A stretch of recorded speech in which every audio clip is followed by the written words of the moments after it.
ഞാൻ പറയട്ടെ, നമുക്ക് ഒരു ജുഡീഷ്യൽ ജഡ്ജ്മെൻറ്റിനെ കുറിച്ച്, ഒരു വിധിയെക്കുറിച്ച് നമ്മൾ സംസാരിക്കുന്നത് ശരിയല്ല. പലവർക്കും ചോദ്യങ്ങളുണ്ട് ഇതിൽ. ഇങ്ങനെയൊരു ഇൻസിഡൻറ്റ് സംഭവിക്കുമ്പോൾ എല്ലാവർക്കും അറിയാം, നമ്മൾ എല്ലാവരും വിക്ടിമിൻ്റെ ഒപ്പം, സർവൈവറിൻ്റെ ഒപ്പമാണ് നിൽക്കേണ്ടത്. ഞാനും അവരോടൊപ്പം തന്നെയാണ് നിൽക്കുന്നത്.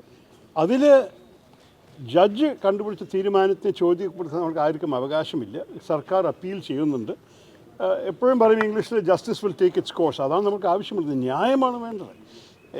എല്ലാ വിധത്തിലും ഒരു വ്യക്തിക്ക് സംഭവിച്ച വല്ലാത്ത മോശകാര്യങ്ങൾ നമ്മളെല്ലാവർക്കും ഒരു നാണക്കേടാണ്.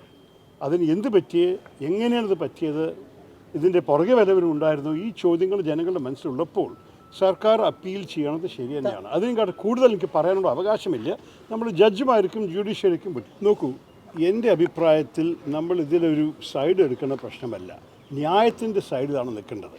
Justice is what matters.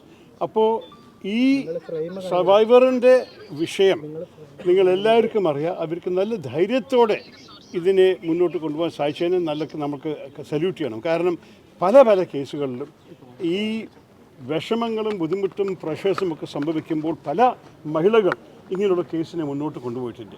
ഇവർ 8 വർഷം ഇനി മുന്നോട്ട് കൊണ്ടുപോയ ശേഷം അവർക്കും അവസാനത്ത് ഒരു ന്യായം കിട്ടി, ജസ്റ്റിസ് കിട്ടിയെന്നൊരു തോന്നലുണ്ടാവണം.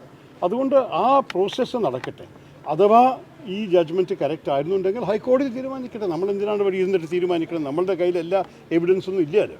അത് നിയമപ്രകാരം ന്യായം വരട്ടെ.